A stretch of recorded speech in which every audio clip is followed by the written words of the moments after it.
Welcome back to Open Bible, Open Life. I'm Kari Wilson here with Kyle, and we're going to sit down today and really talk about the launch of our new series next. We're looking at 1 Timothy and really at the blueprint of the church that we see laid out there and how we can pass that to the next generation. Kyle, you gave a lot of historical background this past weekend into 1 Timothy as a book and Timothy and Paul's relationship and all of that. So we won't get into all of that here. But I wondered if you could just give us a flyover of what's happening in 1 Timothy and how we're meant to engage with it. Yeah. Well, like I said, it's one of the pastoral epistles, and Timothy is, some people would argue Timothy was the closest person to Paul. Paul says, I think it's in Philippians, he says, I have Timothy, and there is nobody else like him. And wow, that's a strong thing to say about someone. For the Apostle Paul, so to say about Timothy. So it is the earliest of the pastoral epistles. And so if you, for those people who would care, the order that you'd put the pastoral epistles in is actually not, if you're putting them in chronological order, it's not 1 Timothy, 2 Timothy, Titus. It's 1 Timothy, Titus, 2 Timothy. Oh, interesting. So it's the first of the pastoral epistles that we have. Paul's obviously writing, like I said, I think the big idea with the pastoral epistles is getting the church ready to live without apostles, which is a big deal. In every church, this is interesting, every denomination, usually, most denominations, they have kind of a church order book, like a book of church order, and it's all of the ways the church should function, and they're usually really long, you know? And we would say, as a Bible guy, I guess, I would just say at the end of the day, I think in a lot of ways, 1 Timothy, 2 Timothy, and Titus are the playbook for church leadership. They're the playbook for how the life in the local church should be lived. And so what you're seeing, particularly in 1 Timothy, is you're seeing a lot of issues with leadership, which, again, I don't know every pastor's problems. We have actually had, you know this, we've had a lot of peace with our leaders. I can't believe how many amazing elders, staff, community group leaders, serving team volunteers. I mean, we just have incredible leaders. But I think a lot of what's happening in this book is Paul is trying to encourage Timothy to deal with the problems in his church head on, particularly the problems of leadership. There's going to be some problems that he has with this guy named Alexander and Hymenaeus. This is at the end of chapter 1. We didn't get to that this week. There's some problems he's having with some women in the church. That's in chapter 2. There are potentially other problems he's having with some elders because he's given this long explanation of what an elder should be. There's some problems he's having. When I say problems, I'm using the term loosely, but with dealing with a lot of the needs. So there's a long section in chapter 5 about all the different needy, I don't mean this in a bad way, but needy people in the church, people with different needs and how to meet them. And then he must be dealing with some wealthy people because Paul is particularly telling him, you need to warn the rich. And so it's like, okay, so there's, as I kind of said in my sermon, you wonder why isn't this book preached very much? It's because these are some sensitive topics that the average pastor, I'm guessing, doesn't want to walk verse by verse through. Maybe because they're sensitive topics, maybe because if they look at it, they go, we have not set our church up in the way that this book is telling us to. Well, and what I feel like I hear you saying is like the biggest problem that Timothy has and that what a lot of us has is that we don't know what we don't know. And we need people like Paul who can lay out just kind of a design for, okay, this is what this should look like, and this is how you pass this off, and this is how you raise people up. What is kind of this blueprint for the church that he gives Timothy? Like, what are some of the other areas that we're it's great. Well, if you look, I said this briefly, but I think it's worth reading. In 1 Timothy, since this is Open Bible, Open Life, let's open up our Bibles. 1 Timothy 3:14 says, I hope to come to you soon. This is a clear, this is the theme verse for sure for the book. I hope to come to you soon, but I am writing these things to you so that if I delay, you may know how one ought to behave in the household of God, which is the church of the living God, a pillar and buttress of the truth. So I think, and I didn't say this in my sermon, but I think that the church has been really good in the last 20 years, the evangelical church in America, of being cross-centered, but we're still learning how to be church-shaped. So I think this book is in large part about the role that the local church plays in the life of the believer. And I do think that the average American Christian tends to think, I've got me and my Bible recap and my study Bible and a couple great podcasts that I like to listen to. And occasionally I go to church or whatever, but really at the end of the day, I've got this personal relationship with the Lord. And I'm all about, obviously, a personal, vibrant relationship with the Lord. But what you're seeing with Paul is it's going to be so much about the communal nature. And what we got into a little bit this week is just how highly relational Christianity is. I mean, this whole letter takes place in the context of at least 15-year friendship between Paul and Timothy. Let's talk about this for a second, because I think you bring up a good point. We have so much access to so much information on our own. We can access studies of different books of the Bible and different commentaries. We can listen to all these podcasts or follow all these influencers who are sharing biblical insights. Why do we need the church? Like, why not just engage in these platforms, take this knowledge, walk with Christ personally? Why do we need the church? Yeah. Well, there's lots of reasons to that. One of the reasons is I think when you think of all the commands of Scripture, the one another's, I think you have to ask, who am I actually responsible to do that for? I think that's what the local church is for, because when I say forgive one another, love one another, I can't remember. There's dozens of one another commands. Bear one another's burdens, serve one another. Who are we actually doing that with? If we're not in a local community, and I think the way that our church is set up, that the primary place that you're going to do that is going to be in your community group within your local church. Mm-hmm. But to me, I think it's very hard to obey the commands of Scripture if you're not intentionally connected to another group of believers to where you go, I need to forgive this person, and I need to serve this person, and I need to pray for this person. So excuse me, I think that's one of the main reasons. That's good. You actually, that reminds me, just the other day with our staff, you walked through the different environments of discipleship that we want to emphasize in the church. Yeah. Can you just give us a flyover of like what those are and why they're each important? So this goes back, and I'm glad to talk about this. I don't think we've ever talked about this on the podcast. So what happened is when you're planting a church, and you were part of our launch team, I so appreciate that. And remember, still remember your email and you meeting you at the first interest meeting, and you were one of the 30 that moved. Anyway, back when we had to do that, you kind of have to rethink what kind of church are you going to be. And again, we're not trying to be any real unique church, but we just started to think, what are the 2 or 3 or 4 things we're going to really do? Yeah.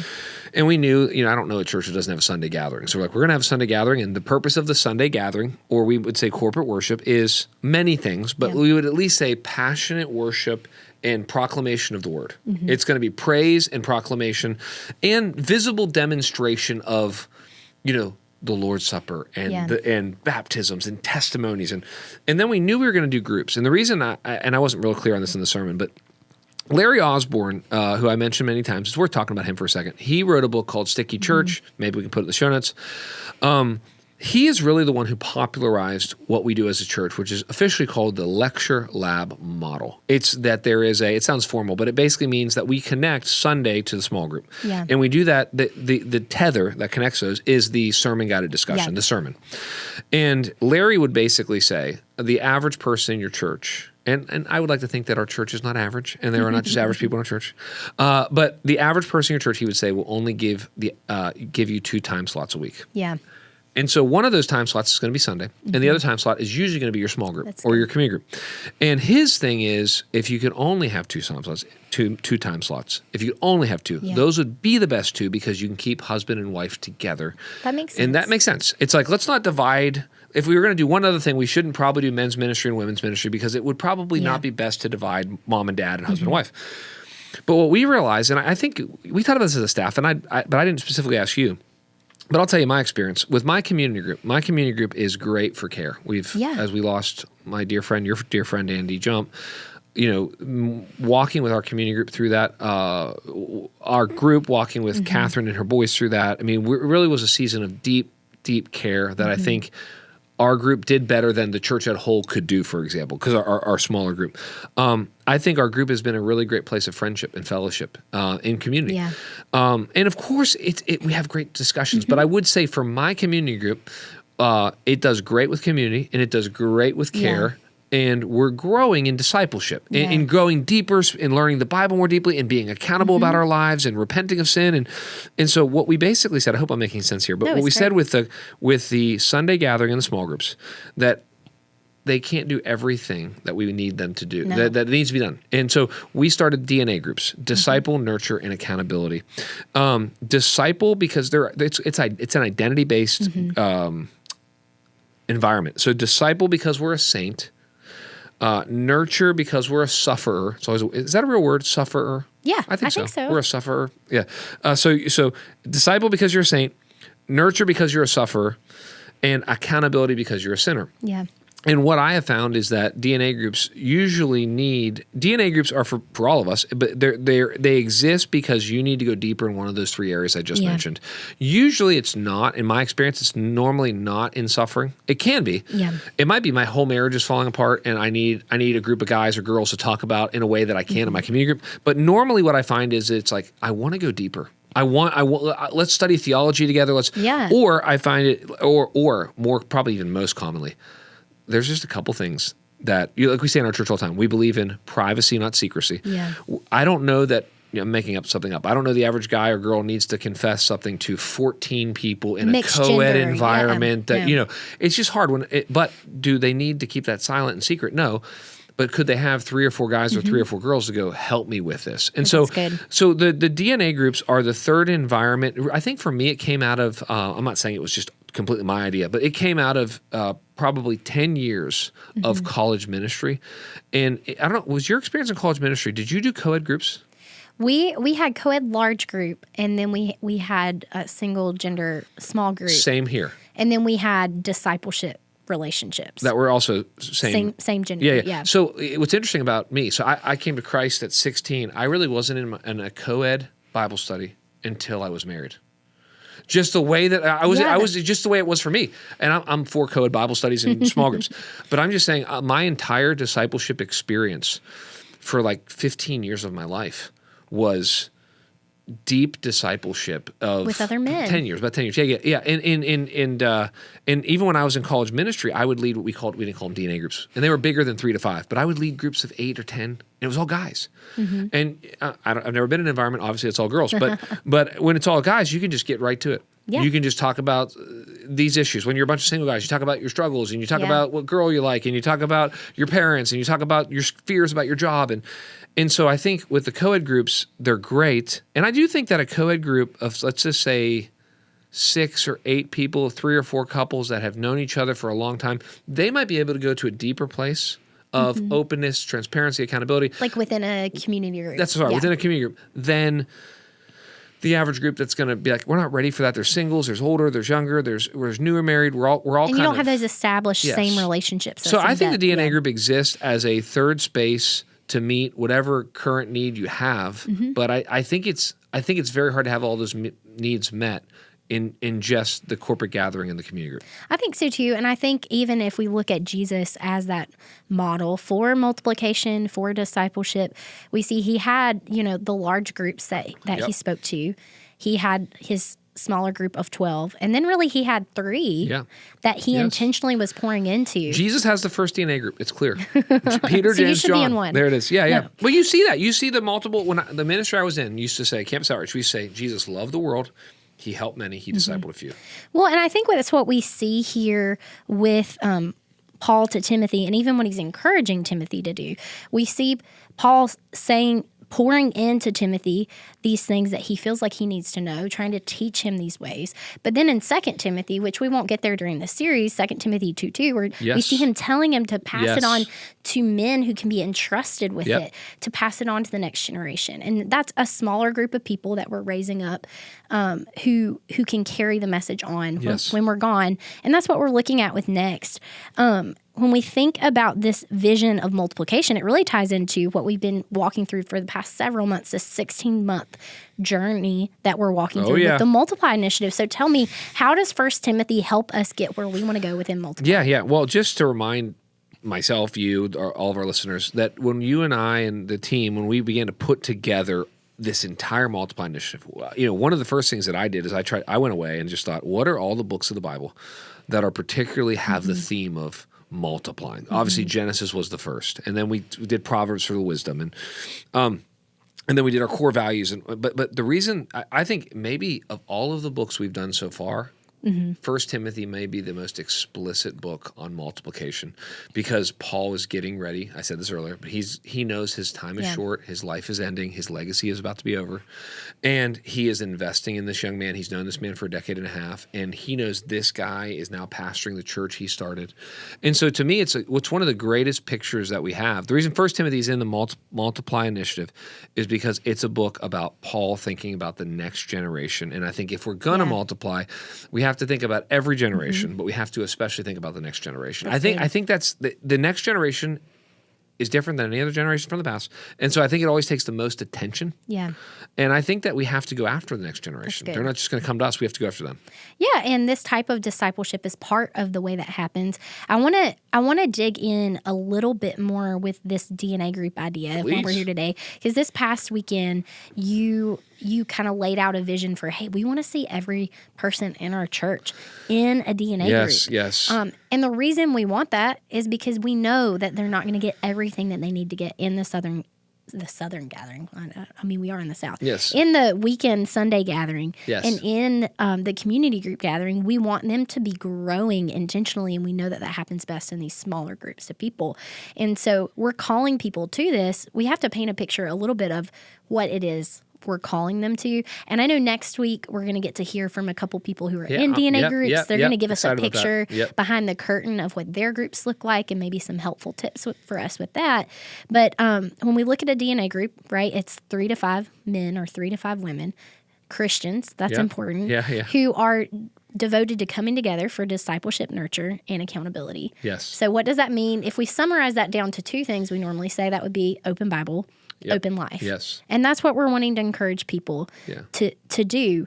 How do we help people understand the value in these groups, but also like what that looks like for them on a weekly basis? Yeah, it's hard. I'll try to answer all your questions. One of the things yes, great stuff. And we were talking about this as a staff, and in fact, last week I was talking to the whole staff. We do this monthly all staff meeting, and one of the conversations that we had as an entire staff that went for probably 20 minutes. It went longer than I think you intended for it to go. It probably went 20 minutes just on, hey guys, let's talk about DNA groups. Like, what questions do you have? And we are asking a bunch of questions like, do we know what a DNA group is? And do we know how people get into it? And I think what's hard about a DNA group is, at one level, I think it's, at the primary level, I think it's very biblical in the sense of, I think the one-on-one, or not one-on-one, but one-on-one with 2, or the small group investment, the super small group of men investing in men, women investing in women is so biblical.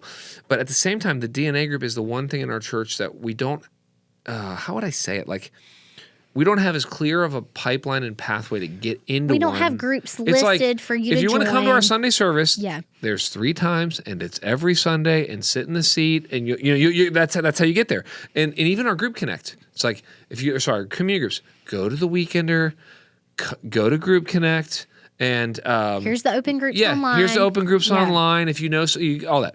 And I think the hardest thing with DNA groups, there's a couple hard things. Well, number one, it's like the thing I said earlier. The average church member just wants to give 2 time slots. That's just how they think. And so you're asking for a 3rd time slot. By the way, this is why we were talking about this. The vast majority of DNA groups meet early in the morning. And I think that's part of the season. Well, it doesn't matter, I guess, what age you are. But I think a lot of young families, married couples, couples with kids, they don't want yet another night where somebody's out and gone. So for me, I had my DNA group was this last Tuesday, and I'm up. It's from 6 to 7:30, and some of my family members aren't even up. I go back home and people are still sleeping. You know what I'm saying? And so, but I think what's hard about DNA groups, maybe you can speak into this, is getting into one is hard because it takes initiative, and everybody thinks that maybe somebody else will initiate. And if one of the things we're talking about, which we've talked about kind of 2 different types of DNA groups. Well, let me just talk about that real quick. There's 2 types of DNA groups, I think. There is the Paul Timothy DNA group. Yep. More of like a mentorship, pass the baton kind of situation. Yes, and that can be either. When I think Paul and Timothy, you can think father-son relationship. That's what I talked about this weekend. Or you could think, even by extension, older-younger brother relationship, older-younger sister. Maybe that's a lot more what you might see. It might be a 25-year-old going to a 35-year-old. Hey, you're a decade ahead of me. Yeah. But a decade can be a long time. A decade could be you're married with kids, fairly advanced in your career. And I'm at the beginning of all those things. And so that's a hard relationship sometimes, because the younger person thinks, or the Timothy thinks, I don't know if I want to bother Paul. And I don't know, Paul's busy, and I don't know if Paul wants to invest in someone like me. And then the Paul can often think like, well, I don't know if I have anything to offer Timothy. Yeah. And so it's all of that. And then the other type of group that's probably easier to get into is the DNA group, and I don't know if one's more common than the other. The other DNA group is probably what I'd call the Barnabas DNA group. So there's the Paul and Timothy. Side by side. Yeah, the side by side. The Paul and Silas group, the Paul and Barnabas group. And it's the group of guys that, a lot of times it's 2 or 3 guys that really connected in a community group. They're already good friends. But they're like, guys, in guys especially, maybe ladies are different, but I think guys sometimes we need like a formal environment, and it needs to be named something for us to do it, right? It's like, all right, you can't just go hang out every night. It's like a DNA group, it should be intentional. Are you reading the Bible? Are you praying? Are you talking? Are you opening Women up? need that reminder too. It's really easy to get together and just chat about your weeks. But That's right. Yeah. And so I think that it's hard to figure out how do we get people in. I think that some of the problems, and I'm using that term generously or elastically, I think some of the problems that have been identified by, not just by me, but by our church, of like, man, why are men not growing up, or why are whatever these problems, or why are women this, that, or the other? I don't even know what all they are. I'm just saying, I think part of the issue is we're struggling to figure out how do we connect the older generation with the younger generation in a way that's not overly formal. Because the other thing is, we can go all over the places. There's a lot of people who, what they want for their community group, is friends. Yeah. They're not necessarily looking for some are, but a lot of people for their community group are not looking for mentorship. They're like, all right, I want 2 other single moms, or I want single moms, or I want 2 other moms with young kids, because we're all going to be in this crazy season together. And I can think of some of the healthiest people that I know in our church are in an incredible community group where like several of the families are in the exact same stage and they're figuring it out together. It's beautiful. And they're helping each other with childcare and all that kind of stuff. And so, but I think that's more common for the community group. Yeah. I don't see as many community groups that are multi-generational. We intentionally, when we went to Group Connect and set up our group, we're like, hey, we want to have a multi-generational group, and we're going to have babysitting. That's right. Well, yeah. Well, tell me about that. How's that worked out? Did you have a multi-generational group? Yeah, I think. And when you say you don't have to name the names, but like, how big is the gap? I think you have to think about the gap can really only be so large, and it works. Like zone of proximity, we think about that in education, but it transfers here. It's like if we have somebody way on this end, like a 22-year-old, and then on this end, like a 70-year-old, that community group is probably going to be hard for them to find themselves within the regular rhythms of each other's lives. But what we see is like we actually ended up with a nice cross-section of, I think the youngest person in our group right now is probably like 28. Okay. And the oldest people in our group are in their 60s. That's pretty good. It's a pretty wide span of age and stage. We have people in our group that don't have kids. Actually, are we the last? We're the last ones, but we do have a child. So coming soon. We have people in our group that have not had kids. We have people that do. We have people that are married. We have people that were married and aren't anymore. So single women in our group that are walking with us. And so we have a pretty wide cross-section, people who are empty nesters. And what's been neat is because there's enough connection from one stage to the next, it's not awkward. We're able to all come together. We have things in common, but at the same time, there's this wisdom that comes from having this older group in our group that they're able to pour into us and offer wisdom. Whereas even as the women's lead of the group, I haven't walked through raising kids or what it looks like when they leave their home, but we have people in our group that have done that can speak into that. And then the younger people in our group, some of them are just so on fire for the Lord, and they're able to like bring that to the equation. So we just see this like beautiful picture of these different generations, like all having something to bring. But I think it would be really difficult if it was split, like a 20-year-old to like a 70-year-old kind of situation. So, I know that's not the norm for everyone, but that's what our group is. That's encouraging to hear. And what I'm just saying is, and I loved hearing about your group. What I'm saying is, I think that is not the norm, although it'd be amazing. And I think a lot of groups tend to be more, even some of the older groups. It's like like you're saying, there's been people maybe they're in their 60s and their 70s, and they're kind of like, well, we want to talk about retirement and all these other things, and we don't want to deal with. We love kids, but we don't want to deal with the babysitting. And so what I'm trying to say is I think you're more likely to find the multi-generational environment in a DNA group than you are in the community group. But I think I would encourage people too, because you're not always going to, in every season, have a Paul to pour into you.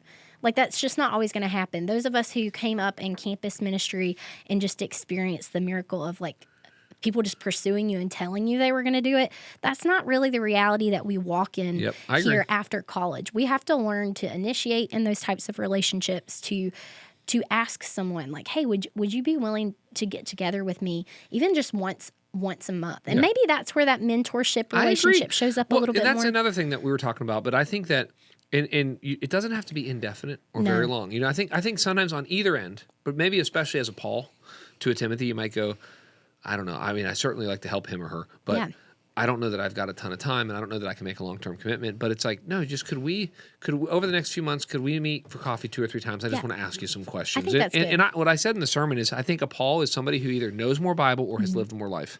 Now, usually it's both. Yeah. But I'll tell you, there's a guy that came to Christ in Washington, D.C. It was one of my former elders at FBC Durham. He comes to Christ at 35 years old, and he says, or something like that, right around that age, he ends up being discipled by a 25-year-old. Mm-hmm. Just because he was a brand new believer. And this 25-year-old was 10 years younger than him, but had been a believer for 5 years. And he said it was amazing. It took him a moment. It's a little strange, a guy younger than me. But sometimes it's the guy knows more Bible. A lot of times the guy's going to have also lived more life and know more Bible. But I think that's who you're looking for. And I think you're also looking for, by extension, somebody that you admire.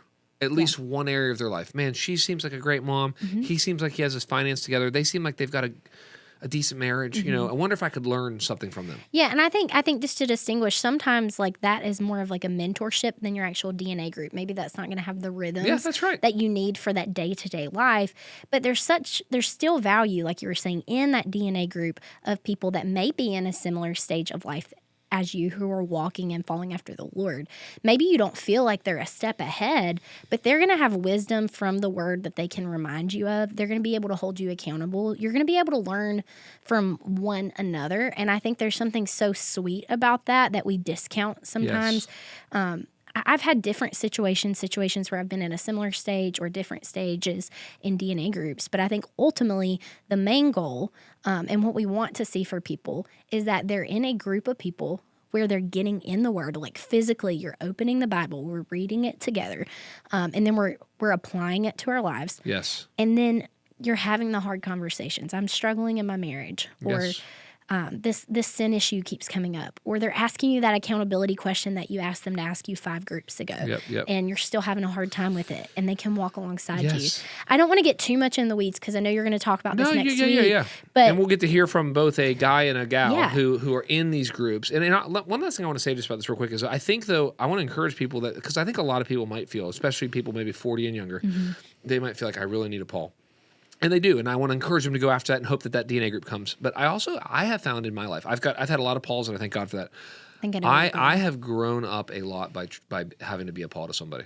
I totally agree. Like, if I'm thinking of the average person in our church, if they might think, well, I don't know if I want to do a Bible study with somebody or do a DNA group, because if I did that, I should probably be reading my Bible every day. It's like, exactly. And actually, when you get in that DNA group, what you'll do is you'll start to read your Bible every day. And you're like, wait a second, I don't know. If I ask them about this question, that means that I'm going to have to step. Exactly. I completely agree. And God has always used a new level of leadership in my life to call me up, and it has graciously used it. And then usually what that happens is if you will be, this is a new thought to me, but I think it's true. If you will be a Paul, if you will find a Timothy, you will soon find a Paul. Because I think you're gonna go, I've got even a new passion, or somebody else sees me trying to do something and wants to be a part of that too. Because it's even what you said that Paul had to say about Timothy. Like he uniquely saw him as someone special and unique. And I feel like there've been, for me personally, even like older women in our church that I don't meet with every week, but that have shown a unique interest in me. And we've been able to get together occasionally, and they're able to speak into things, even if it's not as consistent as a DNA group. So I'm excited for you to dig into this next week a little bit more, the nitty-gritty. But we also have other ways that we're trying to like build up leaders in the church and prepare the next generation to carry on the mantle of the church. What are some of the other ways we see that happening here at Two Cities? Well, I mean, there's lots of. Are you just talking in general about leadership development? Leadership development, maybe some things we're seeing in our age and stage ministries. No. Well, you're exactly right. Well, I didn't even get into that in my sermon. Get ready. Yes, get ready. Here we go. No, well, you're exactly right. When you think about the Paul-Timothy relationship, it's interesting. There's a we don't have this mentality, but there's a certain mentality among certain Christians that says, why do you have a kids ministry and why do you have a student ministry? Yeah. I'm just going to talk about this for a second. Like, in other words, like, why would you have those things? Because shouldn't mom and dad just disciple their kids? And the answer is, well, yeah, but in an ideal world, yes, but it does take a church to raise a Christian. Yeah. And honestly, there's a lot of people who don't have the moms and dads, or they have one of them, they don't have the other. And so I'm glad you brought this up. I mean, I genuinely think our age and stage ministries, what we always say, we can't replace you. We want to resource you. But the amount of investment, the amount of Paul-Timothy relationships that are I'll just tell you for sure are happening in our student ministry are incredible. Yeah. One of the greatest things about our student ministry that I want to highlight, and we had them on a while ago, but is you'll have to help me say this right, the low student leader to student ratio. I think I'm saying that right. Like what I mean is there is so many, every student has there's two, my daughter, for example, I think she's in her 6th grade girls, 7th grade girls community group now. I don't know. There might be 12 girls in there. They have 3 leaders. Yep. So the student to student leader ratio it's like a personalized. Yeah. It's not one-on-one discipleship, but it's very. They're getting. And they move up with them year after year. That's what I'm saying. Oh, that's a great point. Yeah. So you're talking about, it's possible for someone to be with some 6th grade boys or girls, and to follow them for 7 years, and to watch them. And it's so special. I mean, and we have a lot of leaders that are really in it for the long game. It's a lot of them that are year after year coming back and wanting to invest. And the sweetness of having these same kids that you can invest in over the course of many years. Yes. I mean, just the fruit that can come from that is amazing. So not only are they gathering in the large group setting and then the small group setting, but these leaders in their own time are getting together with smaller groups of these students or one-on-one to pour into them and connect with them even more. Well, that's the thing I've been amazed at, and I can only tell you about my son William will be in it next year, but that's crazy. Which is crazy. But what I'm always amazed at is how many extra activities that the leaders are doing that have nothing to do with the official Wednesday night. It's like, hey, we're doing Tuesday cookie party, for Valentine's Day, and drop your daughter off from 6 to 9 o'clock, and you're like. This is actually Paul-Timothy relationship. This is love. This is investment. This is, one of the things that I talk about briefly in the sermon, but is how much of Christianity and discipleship is informal and highly relational in the Bible. That's good. But how much of our discipleship today is very formal and not super relational. And we need both. You need the university model in the sense, I mean, it's been around for a long time. The sit down and listen and monologue, longer teaching is important, but as one pastor says, you need rows and you need circles. That's good. And so I think you need multiple different types of circles. You need the co-ed circle of community group. You need the smaller circle of of the DNA group. Yeah. So someone told me recently that this just came to me. It's kind of a random connection, but that's okay. Someone was telling me recently that they saw some interview with Jeff Bezos, and Jeff Bezos said, for your business, he said you need a table of leaders that can share, where you don't have to order more than one pizza together. and he was saying you need a table like that for decision making. And I'm thinking, in Christianity, you need the same thing. That's good. You need the pizza table. It's like we can sit here and we probably can't have more if it's guys. Probably can't have more than 4 guys at this table if we're going to share a pizza. And it's at that level that there can be a depth. You'll see this in community group. I don't know if you ever had this experience. And it depends if you're introverted, extroverted, who's there. But what will happen sometimes is everybody shows up to group. Let's say it's 14 people. And what ends up happening is 3 or 4 people don't talk, and 3 or 4 people talk all the time. Yeah. And a couple people say something. But then I don't know if you've ever had a group before where it's like a couple people are sick, and you almost cancel a group, but you don't. Somebody's out of town. Six or 7 of them, and you sit down, and you're like, we all talk the whole time. Those are the best groups. It's like we all know we have to kind of, and I think the community group should be 14 people. But I'm just saying, you get to that next level, and you go, this is a level that we want to get to. And I think Christianity is most powerful in some ways when it's smallest. Well, I want to say really quickly, within our community groups, the majority of our community groups do women's and men's breakout every week at the end. Not all of them, but the majority. And that kind of makes it a little smaller. In a group of 16, then you're more like 8 and 8, kind of situation. And we can go a little bit further there. But like you said, still with a table of 8 people sitting around and chatting, when we're dealing with real life issues in groups, we may get through 1 or 2 person in a 30-minute conversation, what they're dealing with and trying to speak into that. And then no one else is getting to share. Yep. The DNA group is the place where everyone is bringing to the table every week what's going on and how the word applies to it. But I want to go back to our kids ministry. I think the idea of how we're investing in these kids so that they're ready for this next generation. I mean, the gospel, what is the name of our curriculum? Gospel Project. Yep. Every week, they're going through the Bible, Yes. and they're seeing the connection to Christ. Yes. And what is it, like how many years is 3 it? years. 3 year span. So the average person, if they get in early enough, I mean, you're talking about at least getting through it 2 times, depending on the age your kid gets in it and all that, but sometimes 3 times. And so I think I've told you on here before, I've told you personally before, I mean, there will be times where my kids will know some Bible story that's fairly obscure that I'm like, I don't think we've talked about. Yeah. And yet you know it from kids ministry for 8 years now of being taught the Bible. And I think I've told you this before. I mean, I went to a great gospel-centered church growing up, and we had dedicated Sunday school teachers who would teach us these stories from the Bible. But it was not, I kid you not, until college and like going to the summit, that like someone explicitly connected for me that like you could see Jesus throughout the entirety of Scripture. Yes. And just like what that opens up for you. And our kids are getting that from the time they start in our kids' ministry. It's a very That's Christ-centered, huge. gospel-centered curriculum, yes. That's huge. And let's talk about some of these other places that we're raising up leaders, that we're passing it on, more the leadership development aspect. What do we have going on there? Yeah. Are you talking, because there's so many different areas. Take it where you want to go. Well, I'm just thinking about, man, I guess maybe the most formal Paul-Timothy relationship is going to be our residency. Yeah. Where we basically are like, I mean, you're talking about it. If Paul in large part, as we're trying to, again, when you're looking at Paul and Timothy, we're reading between the lines by reading 1 Timothy, 2 Timothy, and Acts, and a couple other little places. But it appears that Paul saw something in Timothy and brought Timothy along with him. Yeah. And saw in Timothy a call to full-time ministry. In fact, I think it's in 2 Timothy where Paul says, fan into flame the gift that was given to you. That's good. And so, and it actually seems that Paul, and I do think this is the role of Paul's in Timothy's lives, in the Timothy lives around us, is to see something in them that maybe they don't see in themselves yet. And to call it up and to call it out. And so I think our residency, you know, we don't have to talk about this at length because I know we've done a whole podcast on it, but I think our residency is a great time to go, okay, we're having something like 5 to 10 new residents every year, maybe a little more. And what does it look like to bring these people on, to take them through a process, and then to say, hey, you know what, we actually think that God's, you know, sometimes we'll have a resident come on, they'll be in some area of ministry. Yeah. Probably a third of our residents start in one area of ministry, and they realize, wait a second, that's not really what I'm passionate about. That's not really what I'm good at. That's not really what's needed. And they move somewhere else.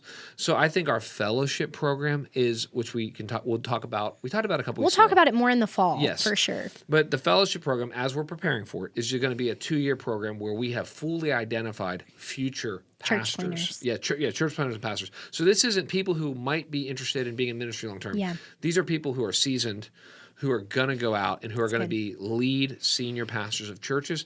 So they literally, and probably the most technical sense, is our church is the Paul, noticing and calling out the future Tituses and Timothys to pastor churches. Yeah, and we just launched this past year like a pilot version of our apprenticeship where we have lay leaders within our church who are going through curriculum on how the church is meant to be set up and how it's meant to be lived out and how they can live it out within our church. In a few weeks, we'll have Restore here. And I know, I don't remember exactly what it is, and Jordan and I will talk through some of these things. But one of the other interesting things with Restore is another time where people just really, they realize their own story. They realize what God's doing. And then a lot of those people begin to have a passion to help counsel and care for others. Yep. And they call others up. And so I think there's just so many different ways that we're developing leaders. It's very exciting. Yeah, and we could list a lot more of those, our internships, but even our serving teams. Like we raise up so many leaders in our serving teams. Our kids' room leads, our service coordinators, even our team leads on some of our first impressions teams and our production and all these different areas. We're raising up leaders in these areas. And it's like these are parts of the church that maybe we don't think about as much, but are just as necessary for the church to be carried on. And we're passing that information on to others as well. Well, we don't have a lot of time left, but there was one other thing about 1 Timothy that I wanted us to go into because I think this is interesting. You know, one of the big themes that we see is this idea of like Paul calling Timothy to guard the gospel. Like we've been entrusted with this sound doctrine. That's how he ends verse 11. Yes. We've got to guard it. Why was this such a critical charge in the early church? Well, you know, man, we'll be talking about that a lot in the weeks to come. Here's the thing. I think the church has at all times 3 major attacks on it. The first attack is going to be worldliness, not in any order, but the first attack is worldliness. The second attack is false teaching, and the third attack is persecution. And I learned that from Andy Davis, my former pastor. And what he said is, you will never have all 3 at the same time, because the worldly church will not be persecuted. and the false teaching church will not be persecuted. And so it's deep. So you always have one of those. America has very little persecution. We have a lot of worldliness, and we have a lot of false teaching. Mm-hmm. And so what you see in Paul's letters, and this has always been a struggle for me when I come to certain letters, I'm like, okay, well, I guess this is it. A major theme in 1 Timothy is false teaching, which is a major theme in so many of Paul's letters. So I think guarding the gospel, because there are three ways that you think about false teaching. False teaching can happen three ways. I can add to God's word. Yeah. Jesus plus something else equals salvation would be added to God's word. I can take away something from God's word. And sometimes I do that by just not saying certain parts of it. Mm-hmm. Or I can completely deny God's word. And maybe there's other ways. But when I think about how does false teaching happen, it's usually subtle. I've added to the word, or I've subtracted. That's Satan's strategy in the garden. Exactly. That's exactly where I was thinking. Or the more bold kind of statements of today is just to deny God's word. Yeah. It's like, it's not, did God really say? We don't care about truth anymore. Yeah. It's like, don't worry. I mean, there is no hell. That is something people a long time made up so you would be afraid. That's like, you completely deny the doctrine of hell and of a final judgment. Like that's false teaching. Yeah. And so I think, Paul, the gospel is something that needs to be constantly guarded. I don't want to use the word you just used, but it needs to be constantly held on to and re-articulated, repeated. And then, another thing that we didn't get into, but there's a lot of what Paul will do and what theologians have done for years is they'll do affirmations and denials. Mm-hmm.